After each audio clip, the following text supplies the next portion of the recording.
All right, what's going on, everybody, man? Welcome to the late night college football recap show, man. We got a lot in store for you guys today. We're going to be recapping a full slate of college football, talking top performers, biggest storylines, and everything like that, man. So, super excited, man. Obviously, I had a show for you guys tonight. We'll be around for about 45 minutes to an hour, man. But I'm going to bring on my co-host, Arvon Bacon, the Bacon Network. Get his thoughts on all the action from tonight.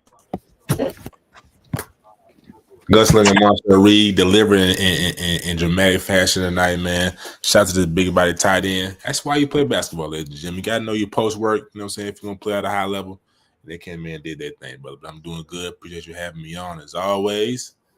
Let's get to it. All right, let's do it, man. Let's do it. So what's your biggest storyline from this past week, man? Obviously, a big slate of college football. Week 3, we know about top matchups. We know about Tennessee, Georgia. We know about obviously the game you just mentioned, Texas A&M big win on the road, sending Notre Dame to 0-2 on the year. You also obviously have Georgia Tech big win over Clemson at home, and several other storylines from throughout the day, man. So what's your biggest reaction? Also, Arch Manning struggling against UTEP. I just did a video on that, guys, so y'all check that out. But yeah, what's your big storyline, Baker? Biggest storyline today, man, is Georgia Tech is for real. Georgia Tech is as advertised. They are a college football playoff contender. They are a top 2 team in the ACC, and that's my biggest takeaway. Second biggest takeaway is, man, you got to get. I think it's time to part ways with Brother Billy. Brother Billy, they put down there in Tallahassee, in Gainesville. It just ain't getting the job done, man. Just ain't getting the job done. So that's my biggest takeaways for tonight. Yeah, I'll go in a different direction with that one. Bacon, you can't do too much. I know you're talking about Brother Billy. I would blame Brother Billy if the defense looked atrocious. That defense balled tonight. And Garrett Nussmeier did not look that good. He did not. That defense balled and did everything they needed to do, Bacon. But when your quarterback is doing this, and I called him out, this is atrocious, bro. Like, you're not even giving the team a chance, whether Billy's calling something bad or not. Billy ain't making you throw in double coverage. Yeah. He ain't making you throw it in triple coverage. 5 interceptions, Bacon? That's terrible. Really a program record? Like, I was son, what in the hell is you doing? When he threw 3, hey, go ahead and go sit on that bench for me. Go ahead and warm it up. Like, no, bro. Like, what is you doing? Don't off the back foot, you know what I'm saying? I mean, I know LSU one of the top defenses in, the country, but come on, bro. You're not even giving us a chance. And think about this. Bro had a pick 6. LSU scored freaking 13 points in this game. 13. I get the play calling. He can make it easier for him. He can get him some flat routes to throw to the tight ends. He can lean on the ground game more, because I don't care nobody say that Jaden Ball is a star. Like, yo, what he was doing tonight, a lot of stuff was getting called back. He did what he needed to do. But this ain't going to cut it. And if I'm Billy, like I said in my video on TikTok and finna go up on YouTube, I'm benching DJ Lowry in this game. Like, you need to sit down for a game. We cannot have that. And you need to be in this office. You need to go ahead and you need to pull a Haynes King. Go ahead and get your air mattress. Stay in the team facility for the whole week. Just me and you watching film till we figure this the hell out. Because it ain't going to cut it. It is not going to cut it. My job is on the line. And I leverage my future on you, dog. On you. On you. Hey, his future may be up, bro. So I don't put that loss on Billy. I mean, 5 interceptions from your starting quarterback is you know what I'm saying. Lagway had a lot of hype. He's got the arm talent, man. I'm not sure what they got going on, but I know one thing, brother. They ain't winning, and the Boost Club, when we're tired of you, you know what I mean, hyping us up and dropping us down. I mean, I understand. I don't think it's Billy's fault, but at some point, you know what I'm saying, losing, you just know the track record of everything. They gonna get you out of there, dog. And I think they're gonna get Billy out of there. I think somebody's gonna make an emotional decision. If they keep losing, because you know they got a tough schedule coming up. I'm like, man, Billy, you know what I'm saying? Yeah, they got college game day next week against the Hurricanes. Yeah. Good luck. Yeah. And the Hurricanes just put it on USF. Facts. And if you bench him, well, I mean, I don't know what their backup is, but he be backup. I know for a fact he ain't gonna give you 5 interceptions next week. but he might not be the best person to get you that win. But like you said, hand that ball to Jaden Ball, that sounds like a recipe for success. Couple swing routes to flat routes to Bernard Brown, whoever else. Hey. Yeah, and Mizell had a pretty good night tonight. He looked good, you know what I'm saying, in the throws that he had. Vernon Brown did his thing. But yeah, I mean, I told you, if I'm Billy, I'm simplifying this thing. I'm going to simplify it fully. I'm going to make it where we're going to run the ball. We're going to be old school style. We're going to run the ball with Jaden Ball and number 24, and we're going to set up play action and do that. I'm not doing all these. I'm not 49 attempts. No, man, hell no. No, not doing no 49 attempts, man. We're going to lower that number to about 25. 25. Either or, bro. Like, no, 49 is too damn much. And like you said, he deserves to have more touches. Plain and simple. Jaden Ball's too good. He's just too good. I agree. But all right, Bacon.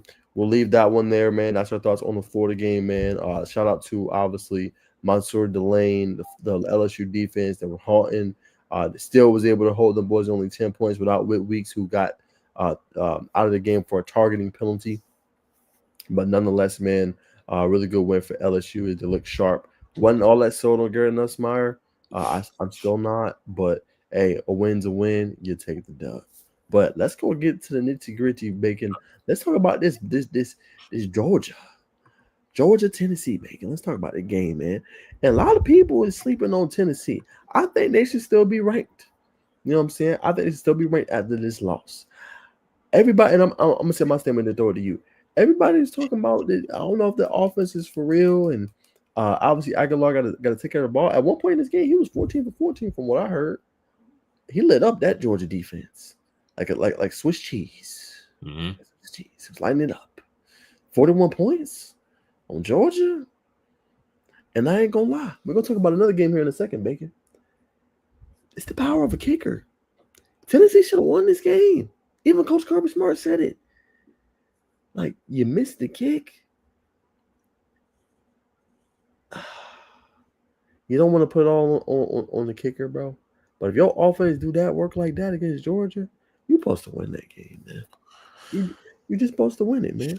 And they look good. They did a good job of switching it up. Deshaun Bishop continues to look like a stud. Him and Star Thomas have been a problem. It was tough slant, but you still got over 120 yards. You'll take that. It's hard to run against that Georgia front. That's very physical. Mm-hmm. You know what I'm saying? Chris Bowser had a coming out party today. They say he looked like Jalen Hine reincarnated. You know what I'm saying? 6 catches, 177, Bacon, 3 tubs. You know, Braylon Stanley did his thing. 9 catches, 97 yards and tub. You know what I'm saying? So they stepped up. You know, and I think for the most part they started a little bit, but this Tennessee team showed some resolve. They showed some fight. They didn't back down from Georgia. They went at them boys. I respect them for it. Now Georgia hit them in the mouth in that second half with that first drive, but they did a good job of taking that counter punch and punching back. So I think Tennessee is much better than people think. You know what I'm saying? I really think so. I like the defensive front. You talked about a name that I know you want to mention, Bacon. They was able to force some sacks, some negative plays. I think 4 or 5 sacks in this game again. You know, and I think our boy Donnie Glover got a lot of playing time tonight from what I heard. Bacon number 56, formerly of Langston Hughes. He got a lot of time tonight as well. So shout out to him, man. But yeah, that's my thoughts, man. I think Tennessee's for real. I think they can make a college football playoff. I agree. I agree with you. The offense is for real, man. Before I get into Tennessee, man, I just want to bring up, you know what I'm saying, something that's been eating at me for a while. Oscar Delp had a lot of high marks coming out of high school. The man ain't done nothing to me. Couple good blocks, chip blocks here and there, but you know what I'm saying, be highly rated as you are, man. For them to not to see Elias Williams, something is up in Georgia camp. But nonetheless, they win it. We'll get to that at a later date. Back to Tennessee. What Tennessee does well, Coach Keipel, they recruit, they stay very well. You'll see Caleb Beasley, you know what I'm saying, from LA. Anyway, where head coach at UAB was coaching that. Dilford Dimes, he was coaching that. Anyway, they recruit state well. Caleb Beasley. Look at Boo Carter, who gave up a fumble today, but very talented. You look at George McIntyre. You look at you know what I'm saying, the young man who had the sacks. I'm going to bring up here in just a second. Let me get his name. Excuse me, y'all. Sacks. Once that Caleb Herring, even though he's from Newnan, what I'm saying, played a lot of his football in Tennessee. That's where he got his notoriety. But you know, what I mean, they recruit the state well, and this team is legit. They got a good offense. I agree with you. I think Tennessee is a playoff team. They hit Georgia in the mouth, you know what I'm saying, with elbows, not just fists, with elbows. But you got to give credit. I think Georgia is they're still trying to find the rhythm. And for right now, they're a second half football team. You know what I'm saying, as we saw in overtime, that offensive line, Nate Frazier and number 2, they're gonna wear you down. Gunnar Stockton. He should have checked. He should have answered every question that everybody in the nation had about him. Is he big time? Yes, he's big time. Perform in the big game after hitting adversity. So I agree with you to your point, to your sentiment. You know what I'm saying? Tennessee is a playoff team, but this Georgia team is only going to get better with time as they move forward. I think that's a great point. To your point about Gunnar Stockton, that throw he hit, you know, obviously over the top against the true freshman Tyler Redmond, I thought that was an exceptional coverage. He just made a better throw. You know what I'm saying? You can't actually be in a better position for that, for them towards the end of the game, man.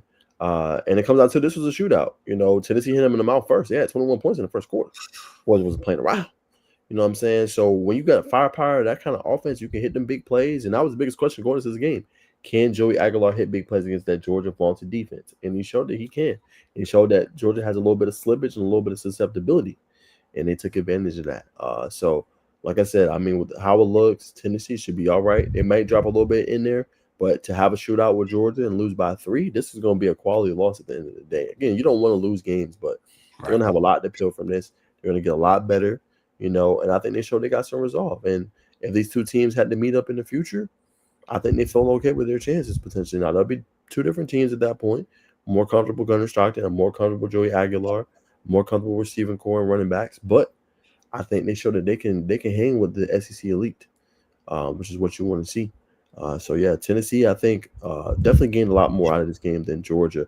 Georgia is going to have to shore up some things, but they made a really good player tonight, and that's McCray.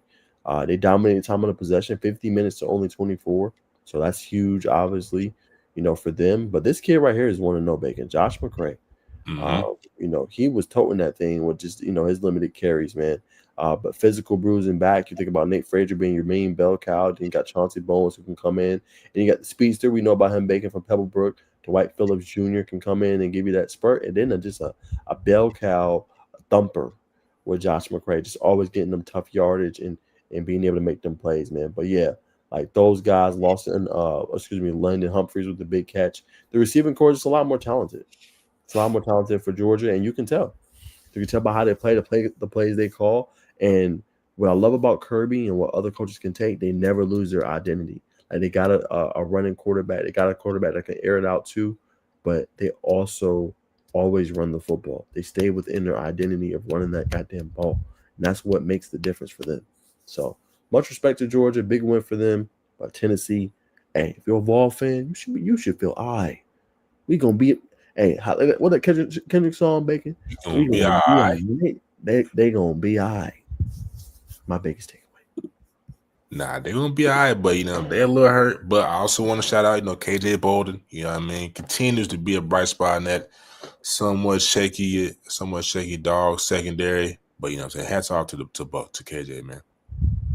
Yeah, man. They're real young, man. So it's gonna take them some time, Bacon. It's gonna take them some time, man. But that's our recap. That's our reaction to the Tennessee Georgia game, man. Phenomenal game on both sides, man. One of the best games of the weekend, man.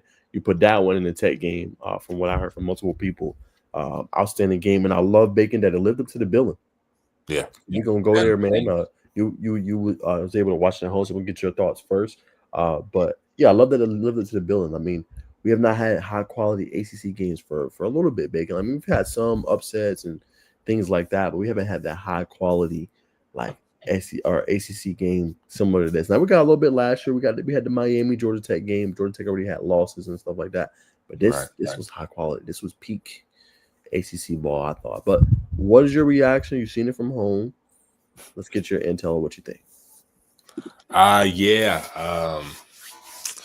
Didn't get to see the first turnover that was forced by Amar Daniels, the fumble, the first fumble on Clay Club. Go back and watch that, bro. I'm gonna definitely. But heat seeking missile. Defensive player of the game for me. Omar 100%. Davis by far. He'll be playing on Sundays. A lot of guys in that secondary will be playing on Sundays. But biggest takeaway for me, man, is in that rushing column. 25 carries. Haynes King 103 yards, 1 touchdown. Still was efficient. 20 for 28, 211 through the air, no turnovers. You know what I mean? That's impressive. Isaiah Canyon getting the job done. Eric Rivers finally getting to see his explosiveness in the passing game. I think he's still just scratching the surface. Whoa. Am I still here, bro? Mm-hmm. I bet my computer tripped out. My bad, ladies and gentlemen. But yeah, you know what I mean? The biggest thing, and also a biggest thing for me, Cade Klubnik only just the Clemson offense, only 72 passing yards in that first half. That just shows you how elite that the Georgia Tech secondary can be. I think as the game wound down, it's tough to say they just kind of wore down Clemson because I think, you know what I'm saying, that Clemson front seven did an exceptional job. Sammy Brown being a bright star from Georgia. But it just came down to, you know what I'm saying, Coach King's ability just to be super locked in on his detail. I believe the report that came out during the telecast is they rehearsed that same final drive down to the field goal with, I guess, time running down. He just sent him out there and it executed in practice and it executed in the game. You know how much guts they had, you know what I'm saying? How much belief you have to have in your team to be out of timeouts and run that so smooth. So my biggest takeaway, Haynes King's performance. Second is limiting Cade Klubnik and the Clemson offense to 72 passing yards. And third and final, which is the icing on the cake or the cherry on top, is how that they seamlessly transition the offense on the field, the kick coming on the field and making that kick, you know what I'm saying, and ice cold, but making the kick, you know what I'm saying, with all the emotions going on. That's impressive, brother. That's impressive to me. Yeah, I agree with you. Shout out to Avion Terrell. He had a pretty good game. 7 tackles in this one, third on the team. Hannafin, number 5. He led the team for Clemson with 10. Woody Woodaz had 8 for Clemson in this one, man. So big time performance for them. Clemson-wise, I was very impressed with the perimeter tackling. Their speed to the ball was next level. I was like, yo, if you Georgia Tech, stop running the ball laterally. Stop throwing screens laterally because they was moving to the ball so damn fast. I said, bro, you're going to have to tap them through the seams vertical. But I thought he did a really good job with that. If you're the Clemson Tigers, defense stepped up big early in this game. Georgia Tech was struggling. At one point they had 8 plays for 10 yards and 3 drives. 8 plays, 10 yards, and 3 drives. Not gonna cut it. So defense did what they were supposed to do, in my humble opinion. No, they didn't force any turnovers, but they made it really tough for Georgia Tech all the way up into the end.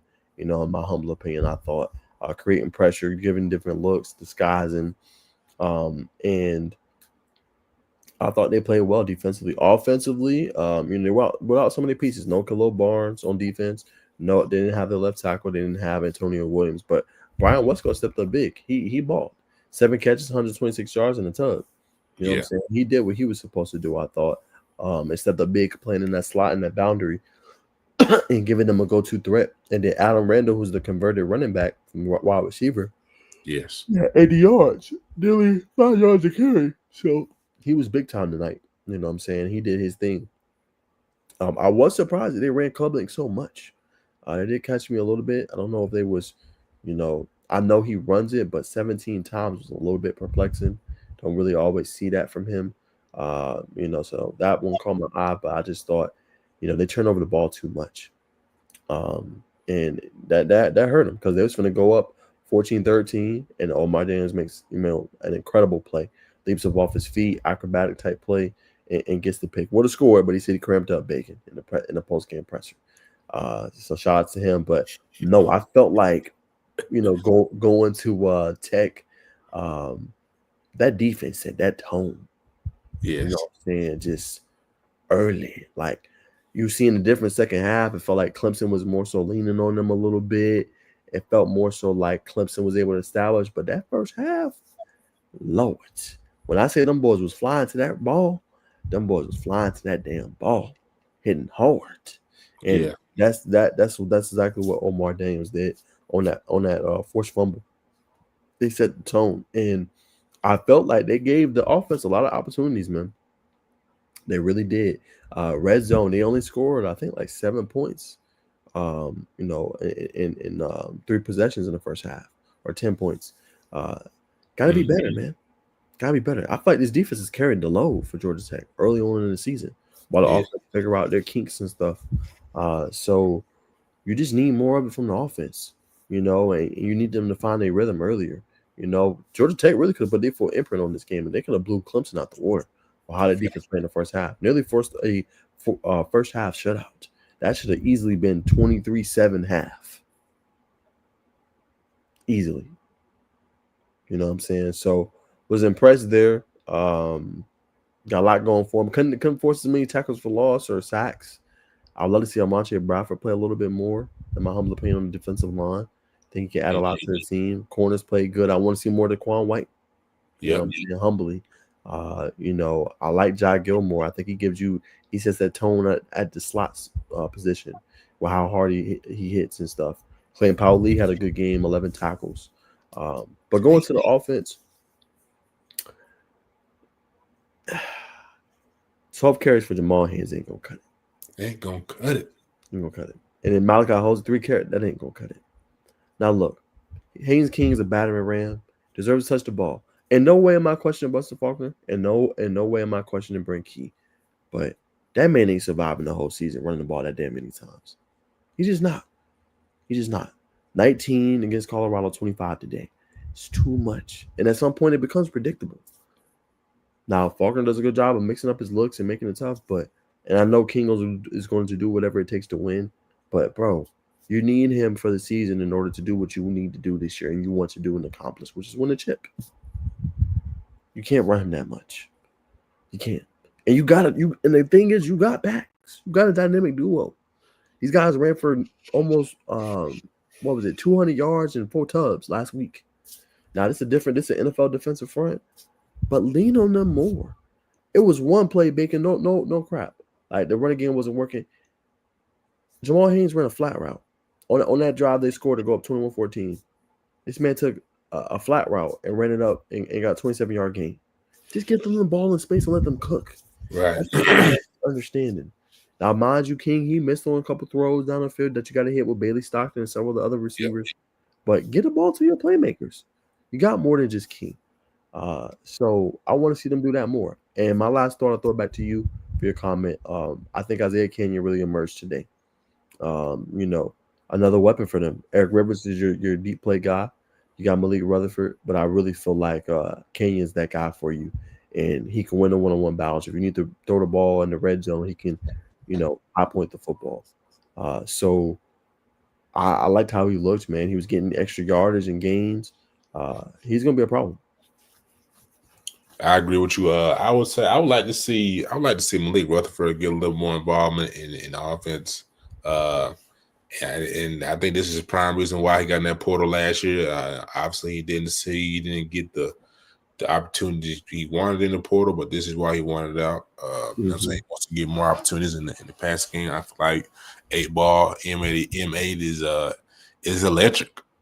He's a you know what I'm saying, ticking time ball. I'm waiting to go off. But just he needs his volume. I'm not saying he needs his volume. I mean, he needs like a lot of attention, but he needs his touches. He's very explosive. But I agree with your brother. Haynes King got the weapons there, man. And this falls on the staff of just getting more creative. But I will say this: the left side of that line is still weak, as we saw today.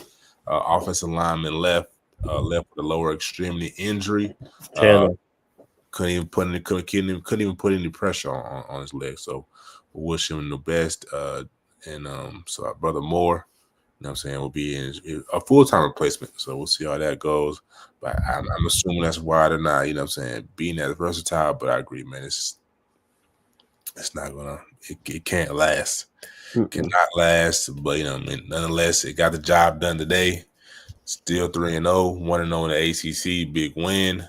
Next week against Temple, you get to breathe a breath of reprieve. Not to say they're gonna relax, but it's not gonna be as taxing. We think on the quarterback and whoever else moving forward. But hats off, good win. But again, still, like you said, there's a lot of kinks and wrinkles Mm-hmm. Georgia Tech offense needs to work out. Yeah, they do. A lot of kinks and wrinkles, but like I said, a win is a win at the end of the day. You'll take it, you'll build on it.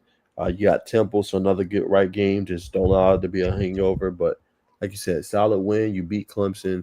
And now the national spotlight is going to be on you. So it's definitely what you want, definitely what you want to see. So obviously, big win for them. Let's see. But if you look at Tech's schedule, the rest is cupcake and looking undefeated, but losing to Georgia. And I still say we beat them.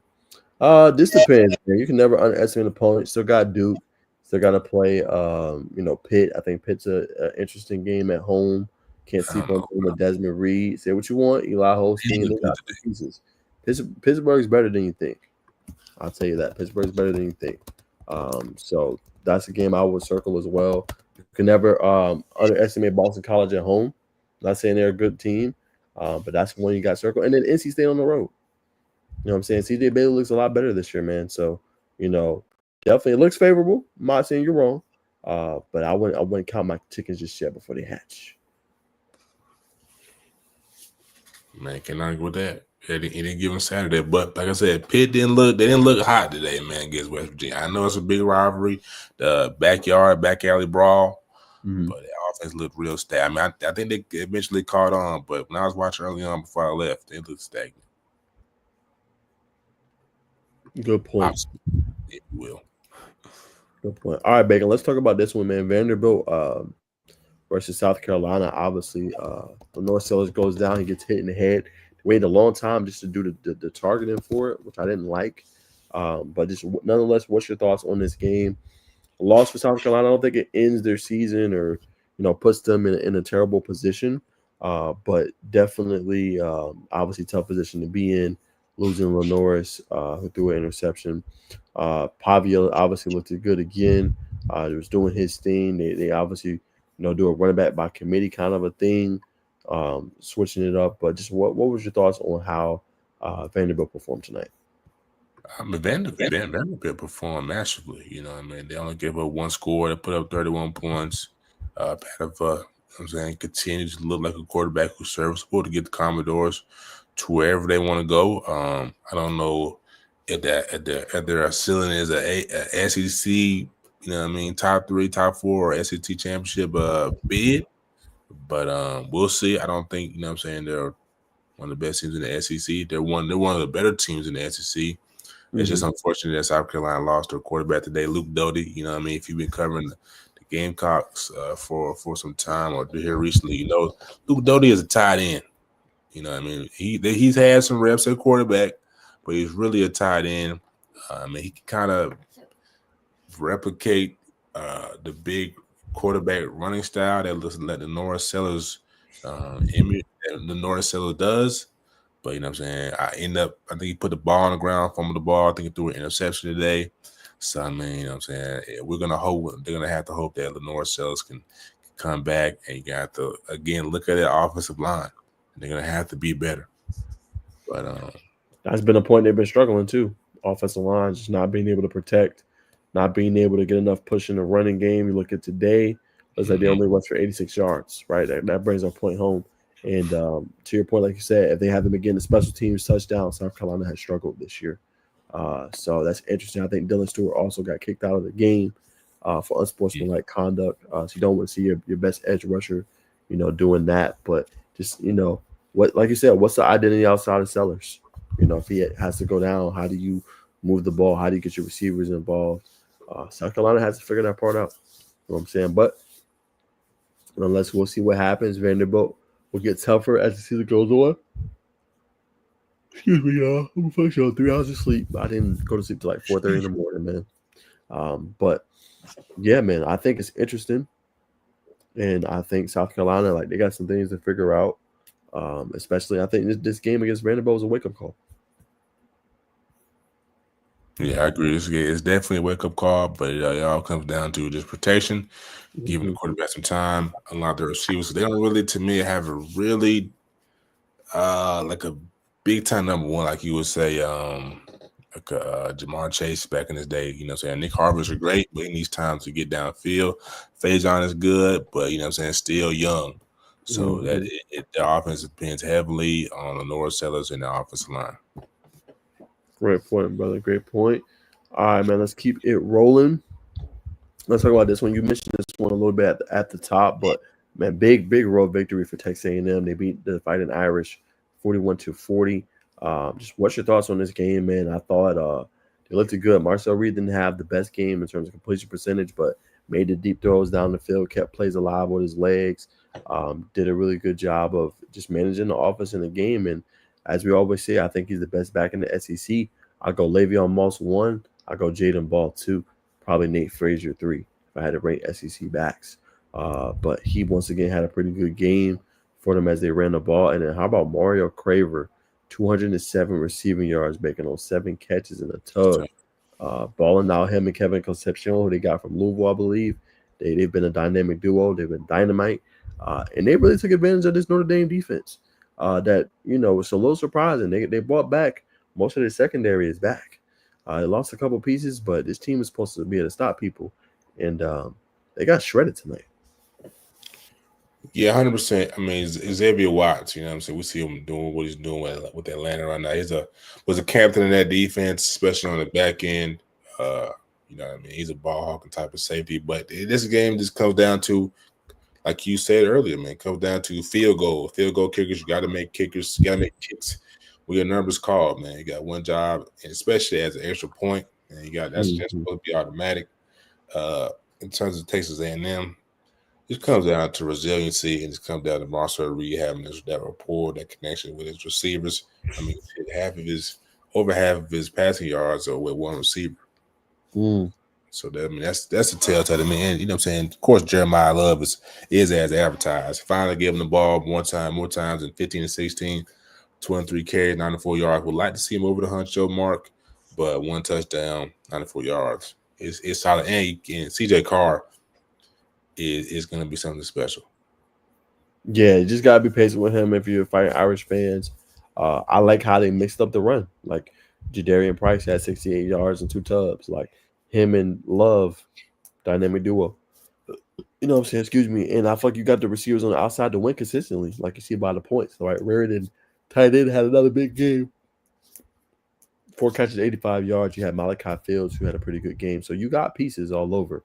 Just continue to let Carr get comfortable. The thing I'd be concerned about if I'm by the Irish fan is the defense.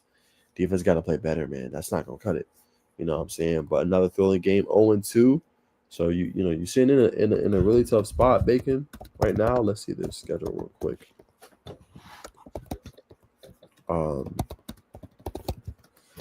But you lost 2 really good teams. You lost to Miami, and looks like Texas A&M is for real. So you gotta game against Purdue. You should be able to win. Arkansas on the road. It's an intriguing game. Boise State at home. NC State, USC. We'll see. USC's been doing their thing. Maybe that might be a ranked matchup. Boston College, Navy, Pittsburgh, Syracuse, and Stanford. Now, let me ask you this, Bacon. A lot of people said their season is over if they lost this game to Texas A&M because of the strength of schedule, especially with them being independent. What's your thoughts on that? It's a possibility. It is a possibility, but they're going to have to. Their season is no longer in their hands. They're going to need some help. They're going to need USC, like you just mentioned. They're going to need them to be ranked. They're going to need NC State to be ranked, and they're going to need a couple guys, couple voters on the inside working for them. But I think those people are right, man. I think their season is not over, but they're going to need some help. Great point by you, Bacon. I 100% agree there, man. And then before we move on, is there any other game or results that you wanted to point out? I know we hit on a lot of the big ones: Georgia, Tennessee, Florida, LSU, Texas A&M. Any other games that you saw that? I didn't see it, but I really haven't looked at the numbers for the Miami South Florida game. But a lot of people thought South Florida could have been legit. You know what I'm saying? If you have any analysis on it, just what was your thoughts about Miami, Carson Beck doing that thing?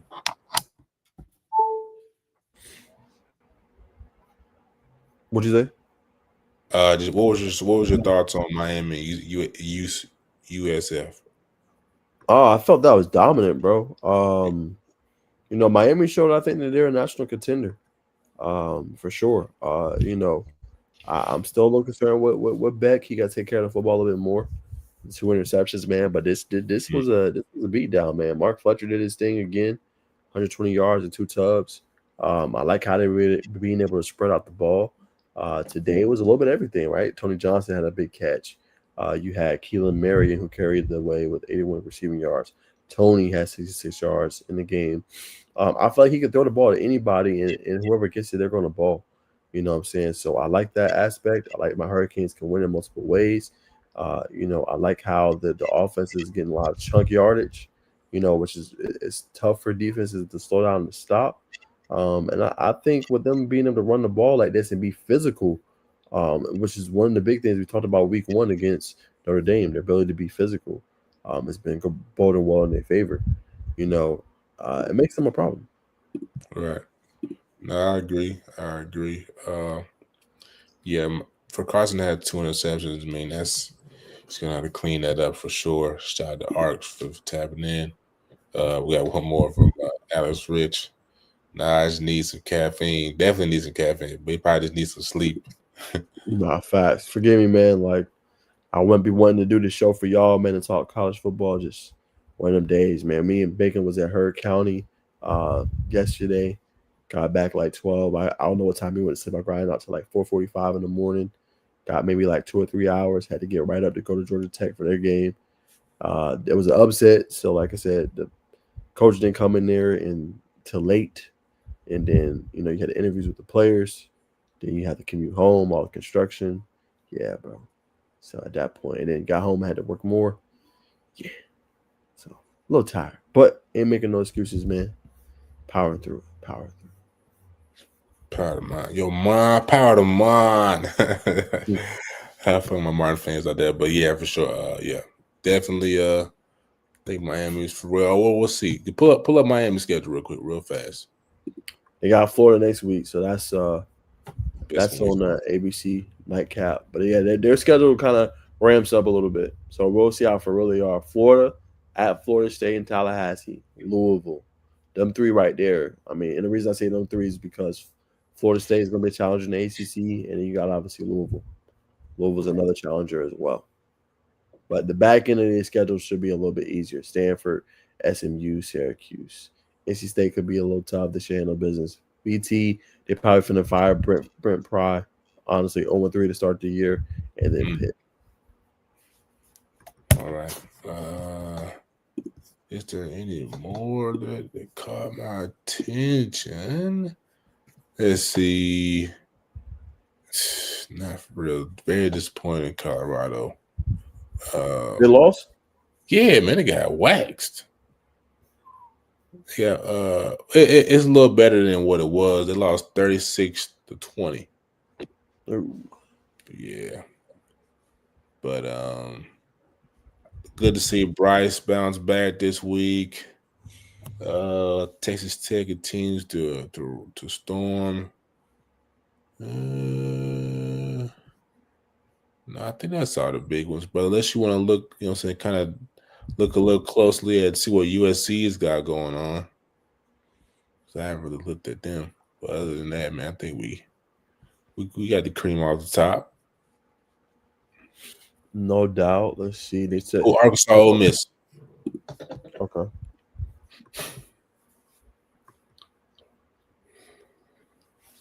I'll bet. Jaden Mavia, no touchdown passes. Red flag. True. Wayman Jordan got the job done on the ground. Okay, Jaden Mavia got a little touchdown in the rushing game. Okay. I really like the receivers, man. That Makai Lemon and Jacoby Lane. Yeah. Yeah, that's what I said. That might be their best hope for Notre Dame if they rank by the time they play. Because USC now they haven't been talked about, but that could be a team like, hey man, maybe they deserve, to get some points in the AP poll. Now I know people gonna like, well, who the hell did they play? But it's gonna ramp up here in a little bit. They play Purdue next week. They play Michigan State. Then they play at Illinois. That's the game right there. That's the game. Yep, when they play at Illinois with Luke Altmaier, how for real is USC? and then you got versus Michigan at home, and then at Notre Dame. So that 3-game slate gonna tell us a lot. This one right here. Don't look good for Notre Dame. Yeah, good 3-game stretch to see how for real USC is. You know what I'm saying? But yeah, last one, the Ole Miss game that you talked about. Ole Miss, they didn't have the quarterback Austin Simmons. He was dealing with an injury. They had a fill-in from Ferris State University. He filled in for them and came up big. It was a game they controlled for the most part. Arkansas ended up coming back, but he played pretty well, man. Trinidad Chambliss said he had 3 touchdowns on the night. One through the air, Baker 353 yards passing, 2 touchdowns on the ground. He had a touchdown pass to Harrison Wallace III. But did his thing in this one, to say the least, against Arkansas, who drops their first game. 100%.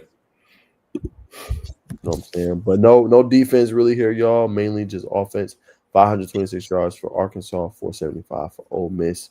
So neither defense really stopped each other or the other team's opposing offense. But Ole Miss was able to, jump out to a lead and pretty much control the game from there. Well said, brother. Well said, man.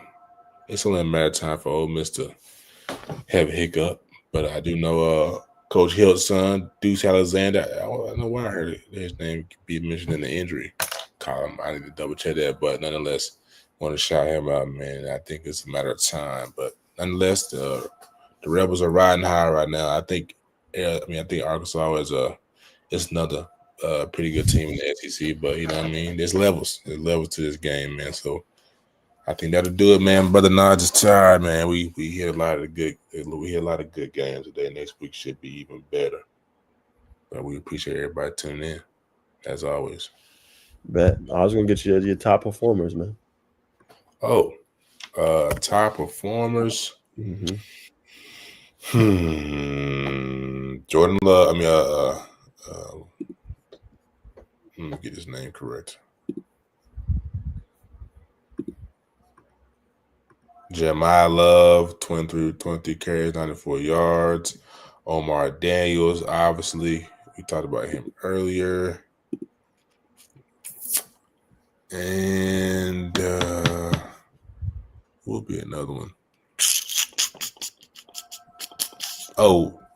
You could say the running back for Clemson today, but yeah, that's Adam Randall. Alan Randall, for sure. Okay. All right, Adam Randall for you. All right, mine are gonna be trying to remember. I'll go. I like the way he played. I know he had 2 interceptions, but I'll go Joey Aguilar. He just looked real comfortable for the most part. Georgia defense still was able to put up 40 points, put him in a position to win the game. That's all you want at the end of the day. I thought his performance was top tier. So he definitely gets, my game ball. Omar Daniels, my second top performer for today, man. He did his thing, I thought, playing at a high level, 7 tackles, 1 tackle for, 1 forced fumble, 1 interception. To me, should be ACC Defensive Player of the Week. After that performance that he had, came up big time for the Yellow Jackets. Stud player, to say the least. And then Decorian Moore, man. I'm trying to find his official stat line, man. But, I think as far as best freshman receivers, you got to go Decorian and you got to go Malachi Toney. I think those are the best right now in the game when it comes to freshman receivers. They've been lighting it up since they've came into college. But, he had a pretty decent game as well. 4 catches, 49 yards, like how he's been looking as well, man. So he gets also my game ball. That would be my 3. That's a good list, man. I've been patiently waiting, rubbing my hands to see Decorian Moore and that quarterback in Oregon in a primetime game. I think that quarterback's got a good chance to be Heisman, but we'll see, man. I also want to shout out my Wolves, man. West Georgia, big win today, came back down. We're down like 21, 28, 14. You know what I'm saying? Battle back. Thought it was over with. Had no timeouts. You know what I mean? Had maybe 46 seconds left. Drove down the field. Big pass and catch. It's kind of similar to what Georgia Tech did today. They just got in the end zone, no timeouts. They said they spiked the ball, and they had a walk-up touchdown. You know what I'm saying? Head top to remain undefeated in one of the hardest Division One. You know what I'm saying? Lower tier, what's it, G5, whatever it is. But they did that thing, being ranked top 25 last week after a big win over a top 25 opponent. They won 13-15. So you know what I'm saying? West Georgia's moving in the right direction. So go Wolves, man. Go Wolves, man. Much respect, man. But that's gonna do it. We usually do our game picks, man. But y'all stay tuned to our personal channels. We'll have that for y'all. I'm sure Bacon will do some. I'm definitely gonna do some for the week. Make sure y'all like, comment, subscribe. We got Heard County versus obviously Bowden footage from this past week. So y'all check that out, man. Exclusive interviews and much, much more.